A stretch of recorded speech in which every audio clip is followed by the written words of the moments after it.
ont décidé de ne pas lâcher le président des yeux. François Hollande a fait des promesses pendant sa campagne de candidat. Les tiendra-t-il? Des étudiants de l'école de journalisme de Lille ont créé un site internet. Il s'appelle Lui Président. L'idée, c'est de vérifier pendant 5 ans si François Hollande tiendra ses promesses. Bonjour messieurs.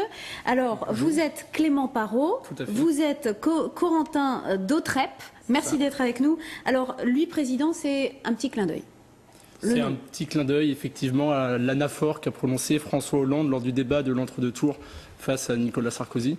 Il l'a donc évidemment décliné, moi, président de la République, je prendrai tels engagements, et on a décidé de le prendre au mot, du coup, et de décliner un peu son anaphore et d'aller un peu plus loin, parce que du coup, on a décliné toutes ses promesses également écrites. Alors, Corentin, expliquez-nous comment marche votre site internet Lui Président.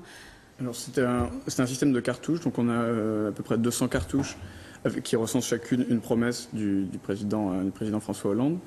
Et dans chacune de ces cartouches, on aura un système de verdict, donc qui peut être tenu, brisé, en cours de réalisation. Petit pictogramme. Alors la croix, c'est il l'a pas tenu. La coche verte, c'est il l'a tenu. Et puis entre deux, il y a quand même, c'est pas de sa faute.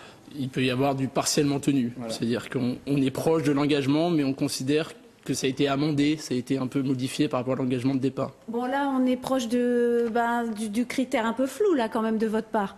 Il y a certaines promesses qui sont un peu imprécises, notamment une promesse où François Hollande dit qu'il serait toujours engagé contre le racisme.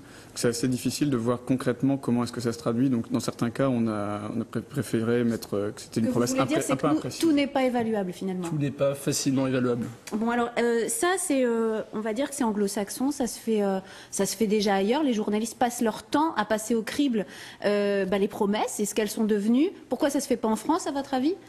C'est une bonne question à laquelle on essaye de répondre. Effectivement, nous, on l'avait constaté aux États-Unis avec un site qui s'appelle PolitiFact qui fait la même chose pour les promesses de Barack Obama. PolitiFact, donc des faits politiques, les faits, rien que les faits. Voilà, qui se borne effectivement à vérifier les faits. Et donc, on trouve, nous, effectivement, qu'on manque de ça dans l'espace journalistique français. Pourquoi on aime la tchatch, on aime les grandes idées qui mènent à rien?